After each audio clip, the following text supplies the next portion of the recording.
Hai, namaku Misty, dan aku melepaskan impianku waktu aku mutusin orang paling kaya di kotaku.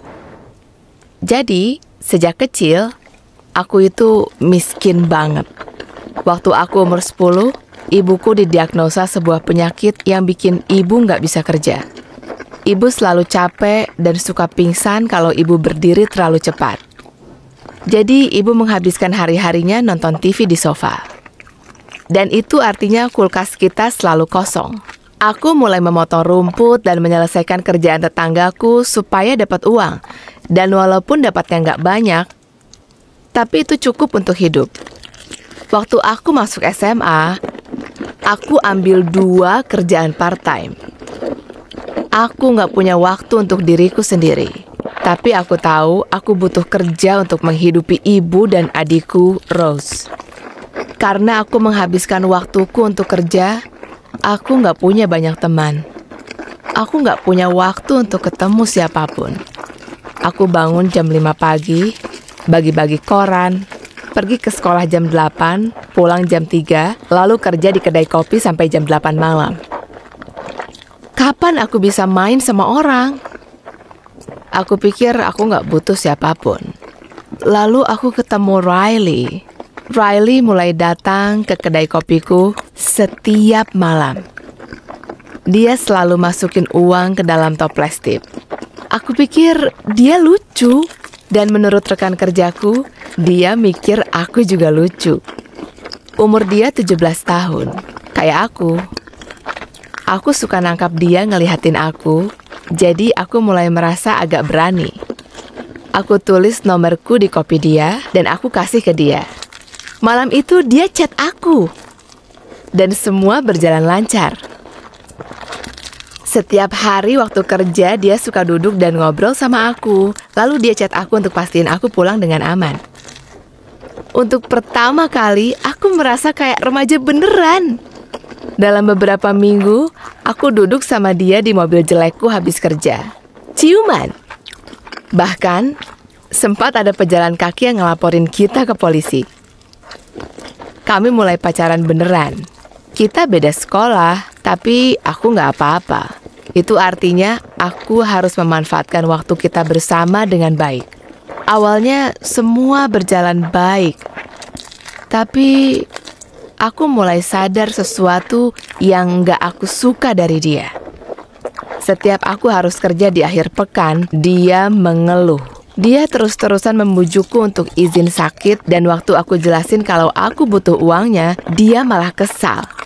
Dia kayak nggak ngerti kalau hidupku bergantung pada aku untuk mencari uang.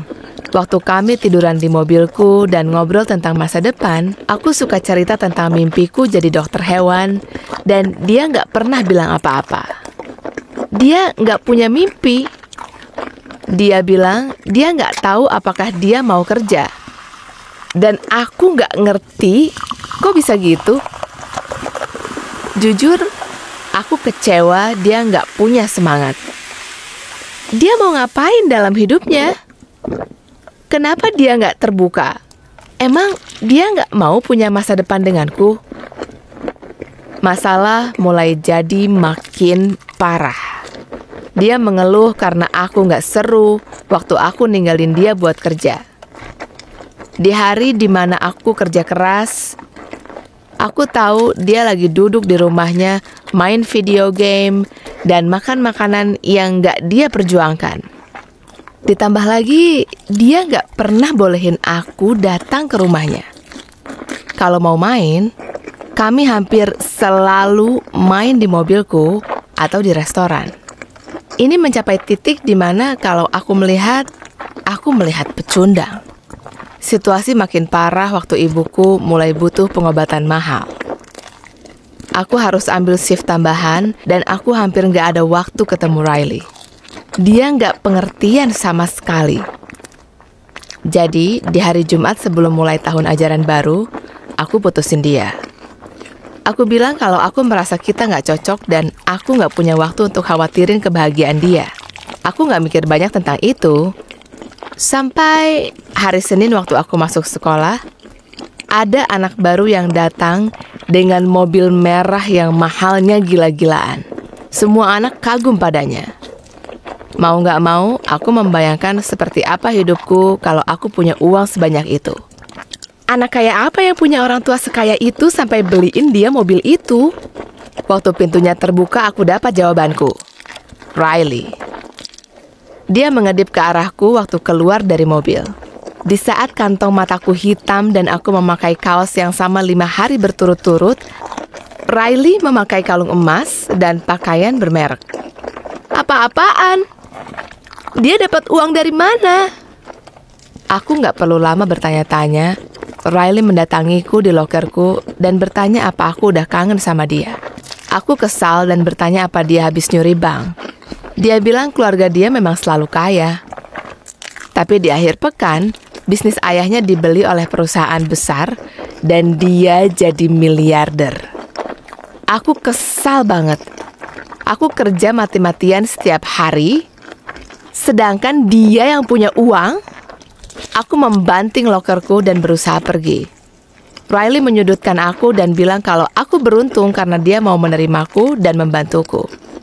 Hal ini membuat aku mual. Tapi waktu aku jalan pergi dan beban kerja berhari-hari mulai membuatku lelah, aku jadi mikir kalau itu ide bagus. Malam itu saat kerja, aku berdiri selagi seorang pelanggan berteriak padaku. Waktu aku ke ruang belakang, aku dapat chat dari ibuku yang bilang kalau adikku harus pakai behel. Dan aku harus ambil shift tambahan untuk bayar itu. Mataku berkaca-kaca, dan saat itulah Riley masuk. Aku tahu aku harus apa. Aku nggak mau, tapi aku bilang Riley kalau aku mau balikan.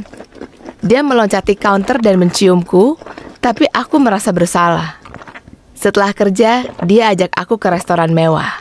Riley ngomong terus-terusan tentang liburan yang dia rencanakan, mobil yang mau dia beli, baju yang mau dia beliin buatku, tapi itu nggak bikin aku senang. Aku nggak ngerti gimana dia bisa merasa nyaman memakai uang yang bukan miliknya. Tapi harus aku akui, beberapa minggu ke depan, aku merasa diurusin banget. Setiap hari, Riley kasih aku jam tangan, mainan, dan baju mewah. Tepat setelah dia kasih ke aku jual semua dan uangnya aku pakai buat bayar hutang dan bayar behel adikku. Kadang Riley berlaku seperti dia yang dulu dan aku mulai mikir, mungkin aku bisa melakukan ini. Bahkan aku mulai menikmatinya. Aku diperlakukan seperti orang kaya. Aku selalu terlihat cantik, aku pergi ke tempat bagus, aku bahkan keluar dari kerjaanku.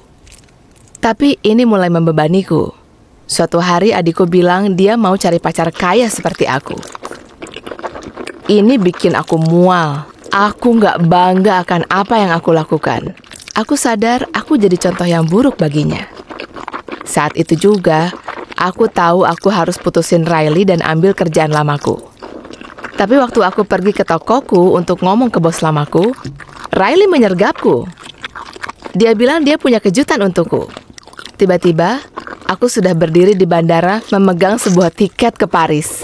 Paris adalah impianku selama bertahun-tahun. Apa aku bisa melepaskan ini? Aku tarik nafas panjang dan naik pesawat. Aku senang banget sampai hampir lupa kalau aku mau putus sama dia. Aku bisa membayangkan diriku di Menara Eiffel.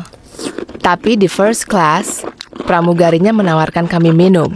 Dengan sopan aku minta untukku. Tapi waktu pramugarinya bilang ke Riley kalau dia nggak punya soda yang Riley pingin, Riley ngamuk. Dia bilang dia bakal hubungin manajernya dan bikin si pramugari dipecat. Waktu aku jelasin ke Riley kalau kerjaan ini adalah cara agar dia bisa hidup, Riley tertawa dan bilang, bukan salah aku dia miskin. Di saat itu, aku merasa malu luar biasa. Aku berdiri dari kursiku, aku bilang ke Riley kalau aku nggak bisa pacaran sama orang kayak dia. Dan aku jalan melewati lorong untuk keluar dari pesawat. Dia teriak di belakangku, bilang kalau aku bakal jadi miskin sepanjang hidupku. Dan di tengah jalan, aku tersenyum. Aku mungkin kesulitan secara finansial, tapi aku orang baik. Nggak ada uang yang bisa bikin kamu senang sama orang yang nggak cocok sama kamu. Dan itu nggak boleh jadi pendorong untuk sebuah hubungan.